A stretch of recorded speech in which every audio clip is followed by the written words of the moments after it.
시청자 여러분 안녕하십니까? VOA 뉴스투데이 시작합니다. 북한이 신종 코로나 바이러스 여파 등 여러 도전에도 불구하고 여러 영역에서 지원을 받으며 제재 회피 수단을 여전히 유지하고 있다고 전 유엔 안보리 대북제재위원회 전문가 패널 위원이 밝혔습니다. 이 위원은 또 북한의 정제유 불법 조달과 관련해 중국 기관들의 금융 계좌를 이용하고 있다고 밝혔습니다. 첫 소식 박형주 기자가 보도합니다.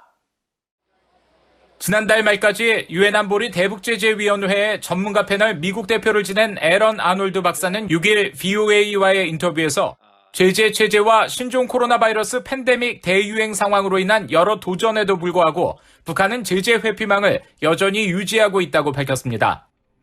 아놀드 박사는 그러면서 북한이 핵과 탄도미사일 프로그램에 계속 전념하면서 광범위한 분야에서 조직적인 도움을 받으면서 제재 회피 활동을 벌이고 있다고 지적했습니다. I think it's important to note that North Korea's sanctions evasion activities are not limited to any one sector, whether that be maritime, insurance, finance. One thing that comes across in this report is a continued emphasis on corporate service providers, legal entities, institutions that enable sanctions evasion activities. And these will continue to be a growing concern. 아놀드 박사는 특히 북한 정제유 제품의 불법 조달과 관련된 금융거래가 주로 중국 기관들이 보유한 계좌를 통해 이루어지는 것을 전문가 패널은 계속 확인하고 있다고 밝혔습니다. 또 북한은 무기 프로그램의 자금 조달을 위해 불법 사이버 활동 역량을 계속 강화하고 있다고도 지적했습니다. Cyber activities like hacking and ransomware have generated now more than $2 billion US in revenue. Now, one thing that's not entirely clear is really how much of this revenue, and especially virtual assets, that North Korea has been able to either launder, repatriate, or convert back into a fiat currency. 아놀드 박사는 제재가 비효과적이라는 일각의 제재 회의론에 대해서는 제재는 목적이 아니라 상대의 양보를 얻기 위해 적절한 외교와 함께 압박을 가하는 도구라고 설명했습니다. 하지만 대북 외교가 장기 교착 상태에 빠지면서 제재 체제가 일부 방해를 받고 있다고 지적했습니다. Kind of political gridlock has ultimately resulted, hamstrung parts of the sanctions regime. We have not seen any new designations, despite ample evidence and recommendations provided by the panel in the past several years. 아놀드 박사는 그러면서 대북 인도주의 활동의 경우 금융 채널을 안정화하는 것이 가능하며 외교 과정에도 도움을 줄 것이라고 말했습니다. 최근 영국 합동군사연구소 루시로 자리를 옮긴 아놀드 박사는 북한의 대표적인 제재 회피 활동인 선박간 환적이 코로나 여파로 영향을 받았지만 세계적으로 무역과 상업이 다시 활성화되는 상황에서 북한의 선박간 환적도 다시 늘어날 수 있다고 전망했습니다. VOA 뉴스 박형주입니다.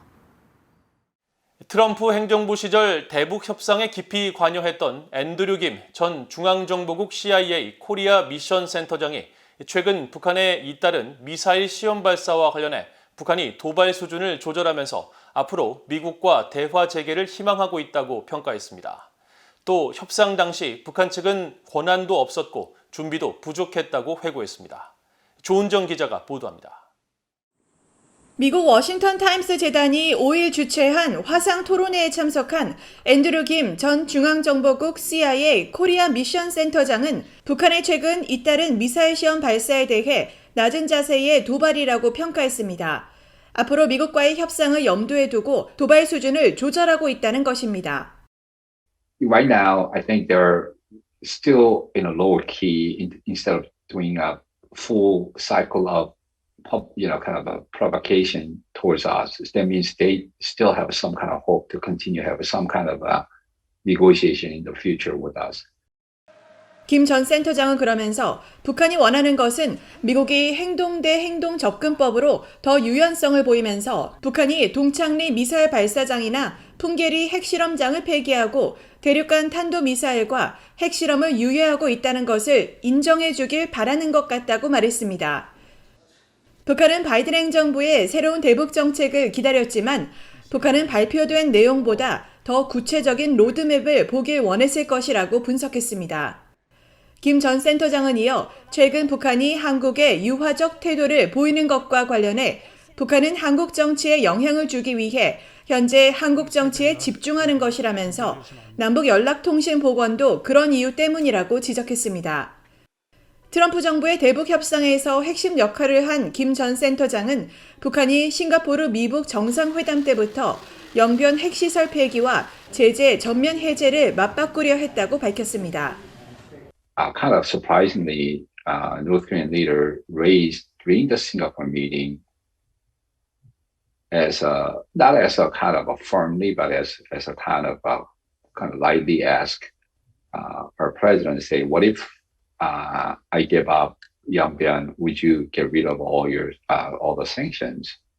And then they haven't changed that position leading up to to Hanoi. 김 전 센터장은 북한이 영변 핵시설을 얼마나 폭넓고 깊이 있게 해체할지도 밝히지 않았다고 회고하고 북한 측 실무협상단은 준비가 부족했고 권한도 없었으며 김 위원장의 신임도 받지 못했다면서 김 위원장은 그들이 비밀 무기가 어디에 있는지도 모른다고 말한 사실을 밝혔습니다. Even he kind of made a comment, how the MFA folks can go and negotiate with you guys where they don't even know where my the weapon systems are stored, right? So you can see that he himself wasn't completely trusting his own people.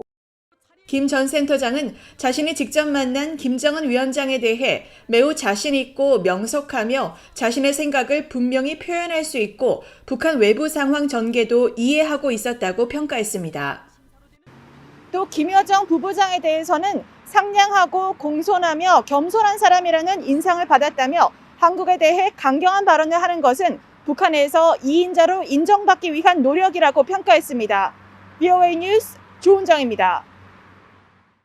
북한의 대륙간 탄도미사일 ICBM 역량 진전이 미국의 미사일 방어 정책의 궤도를 바꿀 수 있다고 브래드 로버츠 전 미국 국방부 핵 미사일 방어 정책 담당 부차관보가 밝혔습니다.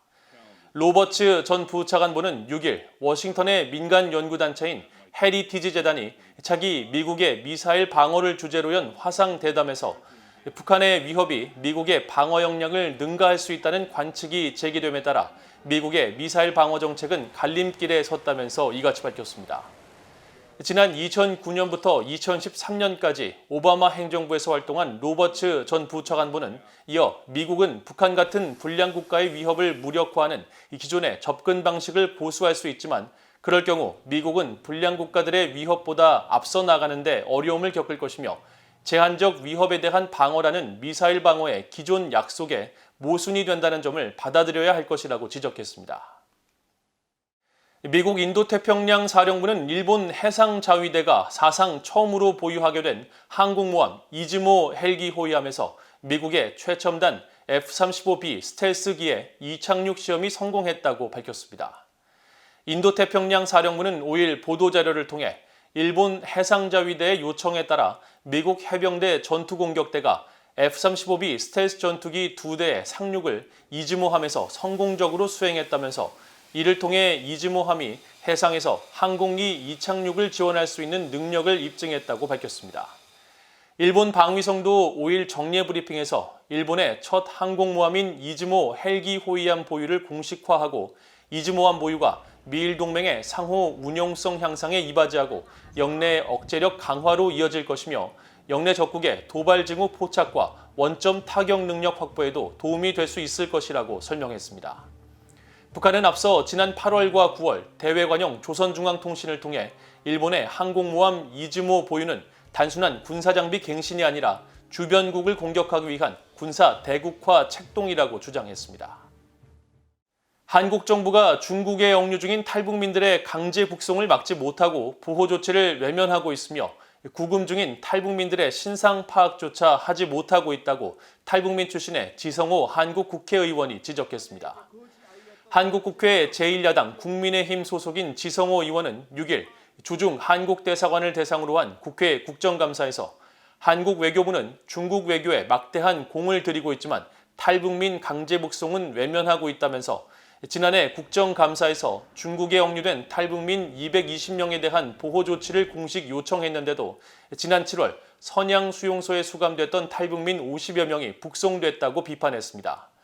그러면서 한국 외교부와 주중 대사관은 현재 구금 중인 중국 내 탈북민들의 신상조차 파악하지 못하고 있다면서 중국에 억류된 탈북민들에 대한 보호 조치에 적극 나설 것을 강력히 요구한다고 말했습니다. 지 의원은 또 국고보조금이 지원되는 지방자치단체장 관할 탈북민 지원 지역협의회가 국고보조금 예산을 지원 목적과 관계없는 곳에 부당하게 사용한 정황을 확인했다면서 최근 5년간 탈북민 관련 예산 5,190만 원이 부당하게 지급, 사용됐는데도 통일부는 수수방관하고 있는 만큼 잘못된 행정에 대한 책임을 묻고 바로 잡아야 한다고 강조했습니다. 이상으로 VOA 뉴스투데이를 모두 마칩니다. 시청해주신 여러분 고맙습니다.